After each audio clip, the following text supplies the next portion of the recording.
Welcome to the One Year Bible, April 18. The Old Testament reading, Joshua chapter 16, verse 1 through chapter 18, verse 28. The allotment for the descendants of Joseph extended from the Jordan River near Jericho, east of the springs of Jericho, through the wilderness and into the hill country of Bethel. From Bethel, that is Luz, it ran over to Ataroth in the territory of the Archites. Then it descended westward to the territory of the Japhetites, as far as lower Beth-horon, then to Gezer and over to the Mediterranean Sea. This was the homeland allocated to the families of Joseph's sons, Manasseh and Ephraim. The following territory was given to the clans of the tribe of Ephraim. The boundary of their homeland began at Ataroth Adar in the east. From there it ran to upper Beth-horon, then on to the Mediterranean Sea. From Mikmethah on the north, the boundary curved eastward past Taanath Shiloh to the east of Janoah.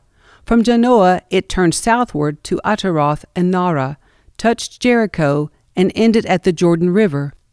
From Tappuah the boundary extended westward, following the Kyker ravine to the Mediterranean Sea. This is the homeland allocated to the clans of the tribe of Ephraim. In addition, some towns with their surrounding villages in the territory allocated to the half-tribe of Manasseh were set aside for the tribe of Ephraim. They did not drive the Canaanites out of Gezer, however, so the people of Gezer live as slaves among the people of Ephraim to this day. The next allotment of land was given to the half-tribe of Manasseh, the descendants of Joseph's older son, Machir, the firstborn son of Manasseh, who was the father of Gilead. Because his descendants were experienced soldiers, the regions of Gilead and Bashan on the east side of the Jordan had already been given to them.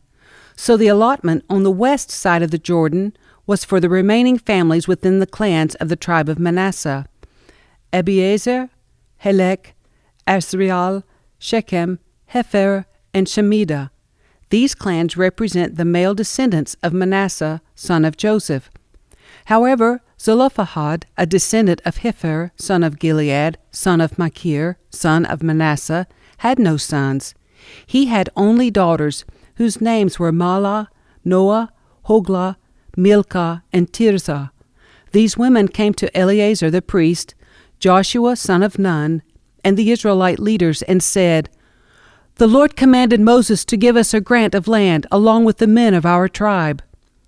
So Joshua gave them a grant of land along with their uncles, as the Lord had commanded. As a result, Manasseh's total allocation came to 10 parcels of land, in addition to the land of Gilead and Bashan across the Jordan River, because the female descendants of Manasseh received a grant of land along with the male descendants. The land of Gilead was given to the rest of the male descendants of Manasseh. The boundary of the tribe of Manasseh extended from the border of Asher to Mikmethah near Shechem. Then the boundary went south from Mikmethah to the settlement near the spring of Tappuah. The land surrounding Tappuah belonged to Manasseh, but the town of Tappuah itself, on the border of Manasseh's territory, belonged to the tribe of Ephraim. From the spring of Tappuah, the boundary of Manasseh followed the Kyker ravine to the Mediterranean Sea. Several towns south of the ravine were inside Manasseh's territory, but they actually belonged to the tribe of Ephraim. In general, however, the land south of the ravine belonged to Ephraim, and the land north of the ravine belonged to Manasseh. Manasseh's boundary ran along the northern side of the ravine and ended at the Mediterranean Sea. North of Manasseh was the territory of Asher, and to the east was the territory of Issachar. The following towns within the territory of Issachar and Asher, however, were given to Manasseh: Bethshan, Eblim, Dor, that is, Naphoth Dor, Endor, Taanach, and Megiddo, each with their surrounding settlements. But the descendants of Manasseh were unable to occupy these towns because the Canaanites were determined to stay in that region. Later, however, when the Israelites became strong enough, They forced the Canaanites to work as slaves, but they did not drive them out of the land. The descendants of Joseph came to Joshua and asked, "Why have you given us only one portion of land as our homeland, when the Lord has blessed us with so many people?" Joshua replied, "If there are so many of you, and if the hill country of Ephraim is not large enough for you, clear out land for yourselves in the forest, where the Perizzites and Rephaites live." The descendants of Joseph responded, "It's true that the hill country is not large enough for us, but all the Canaanites in the lowlands have iron chariots, both those in Bethshan and its surrounding settlements, and those in the valley of Jezreel. They are too strong for us." Then Joshua said to the tribes of Ephraim and Manasseh, the descendants of Joseph, "Since you are so large and strong, you will be given more than one portion. The forests of the hill country will be yours as well. Clear as much of the land as you wish, and take possession of its farthest corners. And you will drive out the Canaanites from the valleys too, even though they are strong and have iron chariots." Now that the land was under Israelite control, the entire community of Israel gathered at Shiloh and set up the tabernacle. But there remained 7 tribes who had not yet been allotted their grants of land. Then Joshua asked them, "How long are you going to wait before taking possession of the remaining land the Lord, the God of your ancestors, has given to you? Select 3 men from each tribe, and I will send them out to explore the land and map it out. They will then return to me with a written report of their proposed divisions of their new homeland. Let them divide the land into 7 sections, excluding Judah's territory in the south and Joseph's territory in the north. And when you record the 7 divisions of the land and bring them to me, I will cast sacred lots in the presence of the Lord our God to assign land to each tribe. The Levites, however, will not receive any allotment of land. Their role as priests of the Lord is their allotment, and the tribes of Gad, Reuben, and the half-tribe of Manasseh won't receive any more land, for they have already received their grant of land, which Moses, the servant of the Lord, gave them on the east side of the Jordan River." As the men started on their way to map out the land, Joshua commanded them, "Go and explore the land and write a description of it. Then return to me, and I will assign the land to the tribes by casting sacred lots here in the presence of the Lord at Shiloh." The men did as they were told and mapped the entire territory into 7 sections, listing the towns in each section. They made a written record and then returned to Joshua in the camp at Shiloh.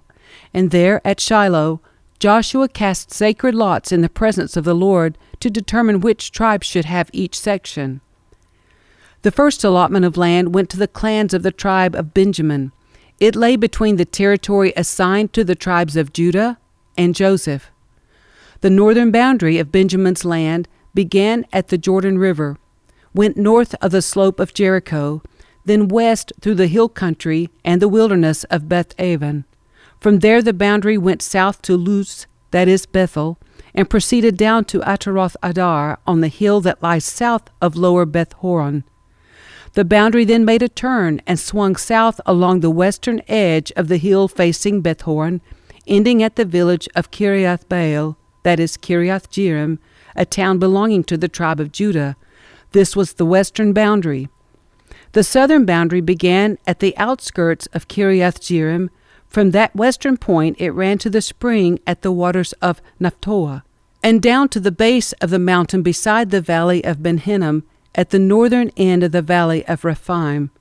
From there it went down the valley of Hinnom, crossing south of the slope where the Jebusites lived, and continued down to Enrogel. From Enrogel the boundary proceeded in a northerly direction and came to Anshemesh and on to Gililoth, which is across from the slopes of Adumim. Then it went down to the stone of Bohan. Bohan was Reuben's son. From there it passed along the north side of the slope, overlooking the Jordan Valley. The border then went down into the valley, ran past the north slope of Beth Hoglah, and ended at the north bay of the Dead Sea, which is the southern end of the Jordan River. This was the southern boundary. The eastern boundary was the Jordan River. These were the boundaries of the homeland allocated to the clans of the tribe of Benjamin. These were the towns given to the clans of the tribe of Benjamin: Jericho, Beth Hoglah, Emek Keziz, Beth Arabah, Zimaraim, Bethel, Avim, Para, Ophrah, Kepher Ammoni, Ophni, and Geba, 12 towns with their surrounding villages. Also Gibeon, Ramah, Beeroth, Mitzpah, Kephirah, Moza, Rakam, Irpil, Taralah, Zelah, Haeleph, the Jebusite town, that is Jerusalem, Gibeah, and Kiriath Jearim, 14 towns with their surrounding villages. This was the homeland allocated to the clans of the tribe of Benjamin. The New Testament reading, Luke chapter 19, verses 1 through 27. Jesus entered Jericho and made his way through the town. There was a man there named Zacchaeus. He was the chief tax collector in the region, and he had become very rich. He tried to get a look at Jesus, but he was too short to see over the crowd. So he ran ahead and climbed a sycamore fig tree beside the road, for Jesus was going to pass that way. When Jesus came by, he looked up at Zacchaeus and called him by name. "Zacchaeus," he said, "quick, come down. I must be a guest in your home today." Zacchaeus quickly climbed down and took Jesus to his house in great excitement and joy. But the people were displeased. "He has gone to be the guest of a notorious sinner," they grumbled.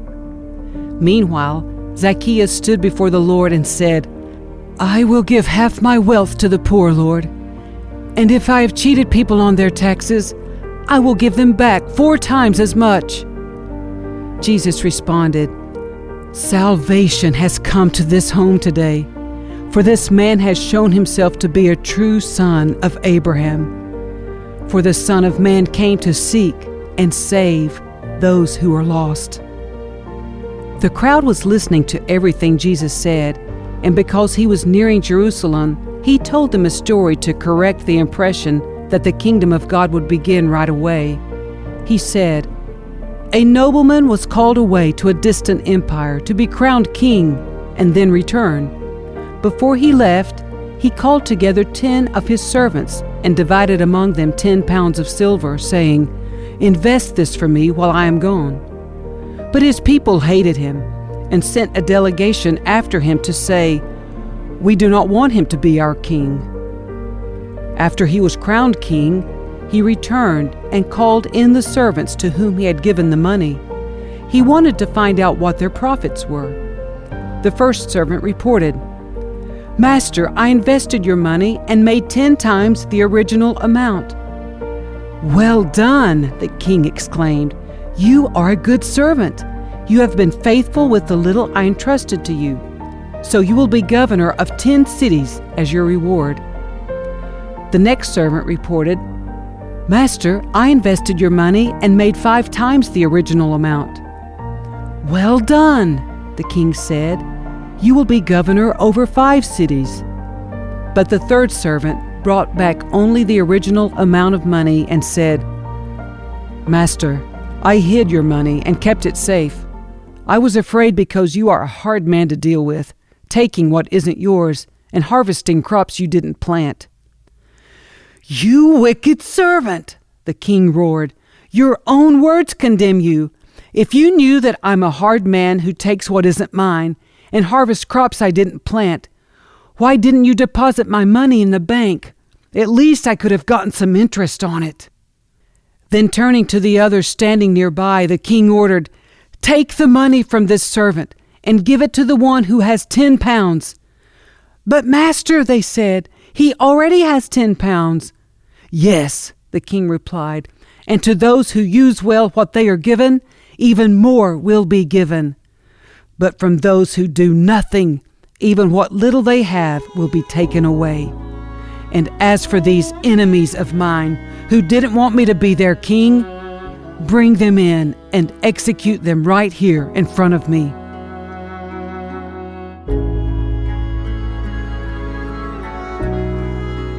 Psalm 87, verses 1 through 7. On the holy mountain stands the city founded by the Lord. He loves the city of Jerusalem more than any other city in Israel. O city of God, what glorious things are said of you! I will count Egypt and Babylon among those who know me, also Philistia and Tyre, and even distant Ethiopia. They have all become citizens of Jerusalem. Regarding Jerusalem, it will be said, everyone enjoys the rights of citizenship there, and the Most High will personally bless this city. When the Lord registers the nations, He will say, they have all become citizens of Jerusalem. The people will play flutes and sing, the source of my life springs from Jerusalem. Proverbs 13, verse 11. Wealth from get-rich-quick schemes quickly disappears. Wealth from hard work grows over time.